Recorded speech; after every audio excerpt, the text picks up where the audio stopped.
3,4 kg et 46 cm, le premier bébé est né au nouvel hôpital sud-francilien.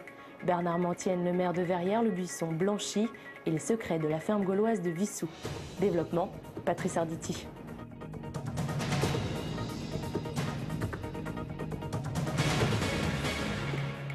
Bonsoir, la joie des parents, des médecins, des infirmières, elle s'appelle Noélis, c'est le premier bébé du centre hospitalier sud-francilien. C'est une petite fille qui mesure 46 cm et pèse 3,4 kg. Sa maman, Johanne, se porte bien. Le nouveau-né vient compléter une famille de 3 autres petites filles qui étaient toutes nées à l'hôpital Louise Michel. Johanne raconte que les conditions dans le nouvel hôpital étaient bien plus confortables. La famille a reçu un chèque de la part de cet hôpital et de la caisse d'épargne pour fêter cette première naissance dans l'établissement. C'est une très grande fierté pour moi. Et au début, je ne me rends pas compte, mais là, je suis très contente. Les chambres individuelles qu'il y a dans la maternité là, par rapport aux autres, c'était que des chambres doubles. Là, je peux un peu plus me reposer et c'est tout. Je vais dire que ça a été le premier bébé de l'hôpital de Corbeil, du plus grand hôpital d'Essonne, et j'espère qu'elle sera fière aussi. Elle devra attendre quelques années, ça se passe à Juvisy-sur-Orge. Il y a une classe prépa là-bas, option art, qui existe depuis 2005, 7 ans donc. Il faut savoir que tous les ans, une quinzaine de jeunes de 16 à 18 ans veulent intégrer des écoles type Beaux-Arts, arts appliqués ou arts décoratifs. Découverte de cet atelier en compagnie de Claire Colombel.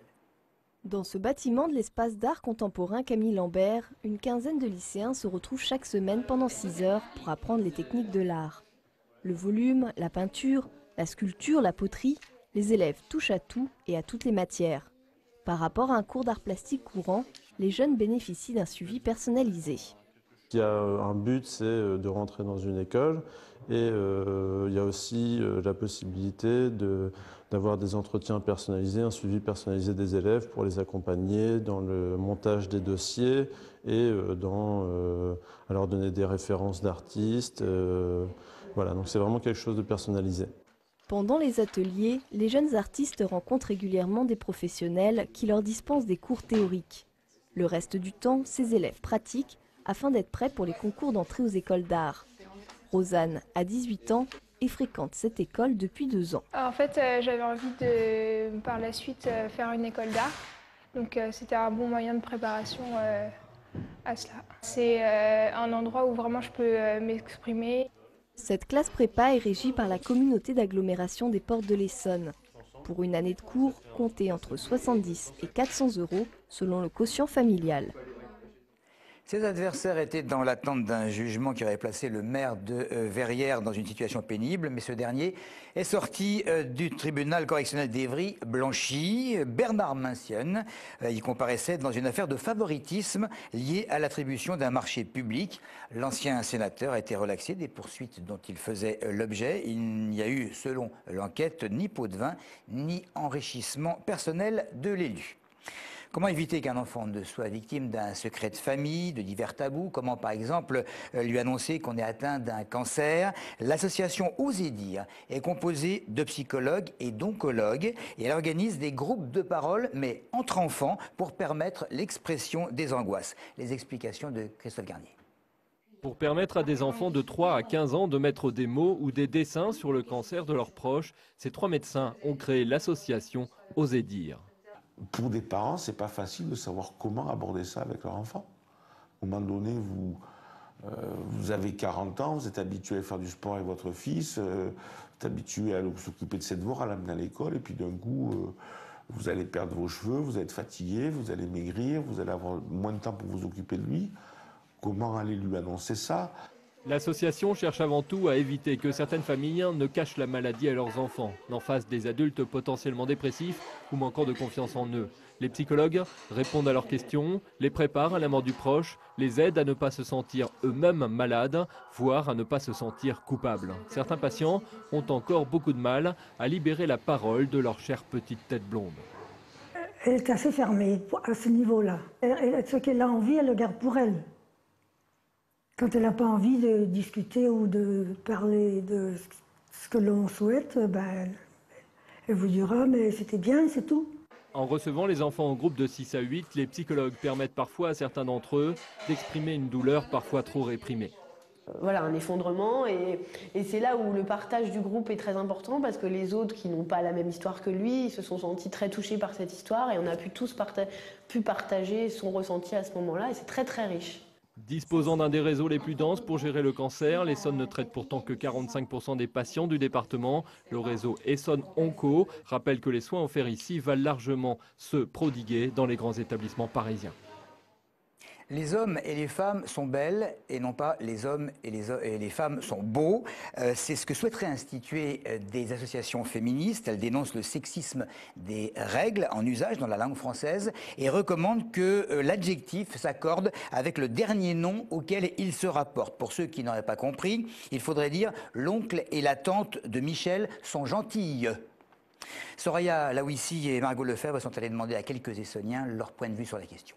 Il faudrait qu'il y ait d'autres choses qui soient changées au niveau de la parité, mais pourquoi pas, oui. Ça serait un symbole fort. Non, absolument pas. Moi, je reviendrai à l'ancienne. Le français a évolué, donc oui, pour rester une langue vivante, il faut que la langue évolue. Je trouve que la vie est déjà assez compliquée. Si en plus on doit réfléchir avant de parler, je trouve ça... Je suis trop attaché, si vous voulez, à la littérature classique pour trouver ça joli. Ça ne m'interpelle pas spécialement, ça m'est égal. En fait, voilà, je ne vois pas ce que ça va changer. Bah, pourquoi pas? De toute façon, ça a été fait par les hommes. Il faut que les femmes s'en mêlent. Ça va perturber tout le monde. Oui, c'est normal. Parité féminine. On a autant de droits, nous les femmes, que les hommes. On va parler pour pas dire grand-chose. Hein. Les femmes sont belles, voilà. Les hommes sont beaux, c'est tout. 6 mois après avoir fini les fouilles autour de la ferme gauloise de Vissou, l'INRAP, l'Institut national de recherche archéologique, prépare une exposition à la Maison de l'Environnement d'Orly. Les scientifiques vont à présent passer au moins 2 ans à analyser les céramiques, les barres de fer et les monnaies retrouvées sur place.